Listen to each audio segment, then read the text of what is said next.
Adakah himbauan tersendiri dari Anda mengenai tata kelola bagaimana pemudik itu harusnya memudik, transportasi yang digunakan seperti apa, terutama untuk mereka yang melalui jalur darat menggunakan motor dan lain-lainnya memang juga rawan dengan cuaca ekstrim gitu ya. Adakah himbauan tersendiri dari Anda untuk mengantisipasi dan menghadapi cuaca ekstrim yang kemungkinan besar akan dihadapi oleh para pemudik, Bu?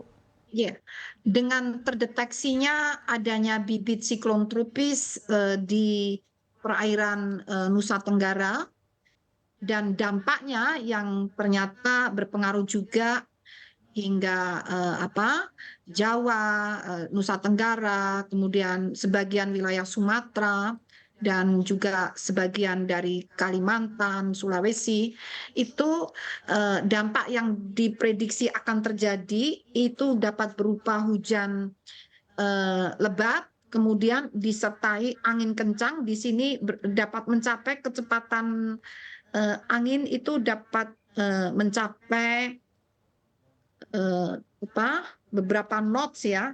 Jadi itu kami mohon bagi para pemudik eh, silakan melanjutkan mudik itu tidak masalah, tetapi yang penting memonitor perkembangan informasi cuaca di jalur mudik ataupun di tempat penyeberangan ataupun di pelabuhan. Di situ pihak pengelola pelabuhan juga menyediakan informasi cuaca dari BMKG, tapi Ibu Bapak bisa langsung membaca dari aplikasi tadi. Tujuannya apa?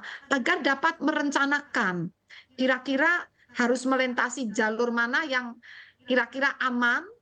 Oh, kalau terpaksa harus melewati jalur yang tidak aman, bisa mengatur waktunya kira-kira jam berapa.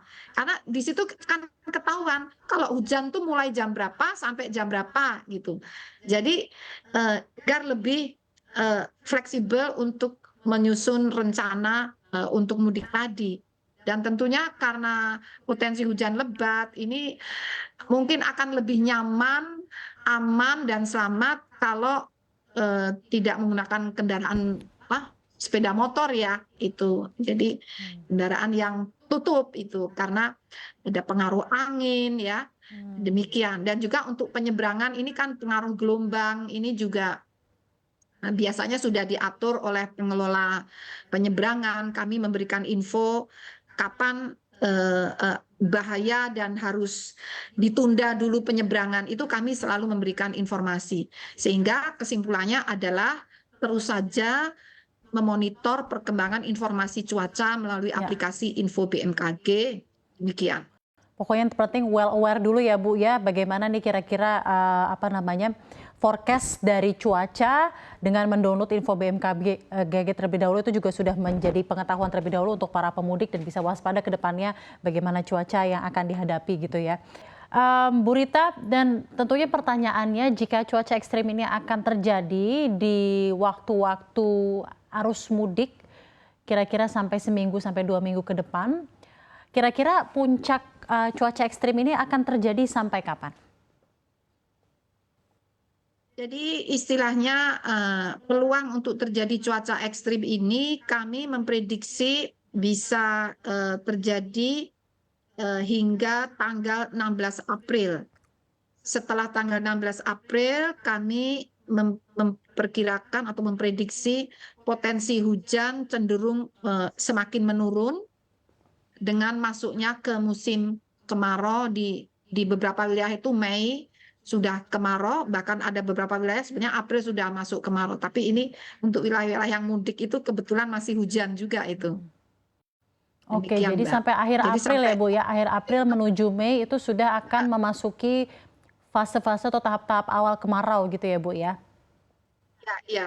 Tapi untuk cuaca ekstrim ini prediksi kami hingga pertengahan April, sekitar tanggal 16 April itu masih masih bisa terjadi.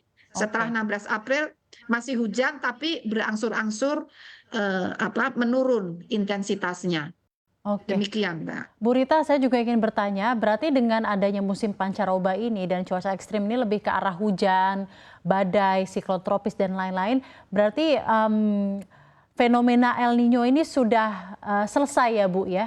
Fenomena El Nino yang biasanya terjadi di bulan November, Oktober. Tahun lalu kita sempat cukup ramai mengenai cuaca ekstrim El Nino, bagaimana Bu? sudah semakin lemah menuju netral. Oke. Ya, ya sudah ya selesai tapi menjelang selesai lah menuju netral. Netral itu maksudnya selesai kan? Ya, Oke, pakai bahasa demikian. BMKG Bu ya, jadi saya juga ikut belajar juga. Nah terakhir mungkin Bu Rita, sebelum kita menutup diskusi ini, sekali lagi mungkin himbauan untuk para pemudik, seperti apa Bu untuk mereka yang akan memudik, baik itu menggunakan jalur udara, melalui pesawat atau jalur kapal, atau juga menggunakan motor atau mobil, silahkan Bu. Ya, baik untuk jalur darat, terutama yang melewati jalur mudik di jalan-jalan tol ya, ataupun di luar tol ya, kemudian juga di jalur penyeberangan, kemudian di pelabuhan-pelabuhan, ataupun untuk di bandara-bandara, kami menyiapkan informasi perkembangan cuaca dari waktu ke waktu dan juga kami update ya, dan semua informasi tersebut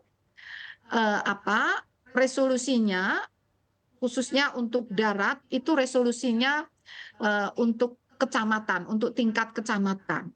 Jadi untuk kecamatan yang sama itu cuacanya kami sajikan sama gitu ya. Nah itu maka untuk jalur mudik resolusinya lebih detail lagi itu di sepanjang jalur jalan tol itu ada. Sehingga mohon manfaatkan informasi yang sudah kami siapkan itu real time hingga near real time dan termasuk prediksi untuk 3 hari ke depan itu sudah ada. Kalau untuk di jalur tol itu 3 hari ke depan, kalau untuk di kecamatan itu sampai 7 hari ke depan, 6 hari ke depan, cuacanya seperti apa, Oke. baik kondisi hujan, kecepatan dan arah angin, kelembapan, suhu, itu ada. Jadi silahkan dises, dibaca, kemudian dipakai untuk menyusun rencana mudik. Tadi agar bisa dipilih jalur yang relatif Baik. aman atau bisa mengatur waktu. Oke, Demikian. baik.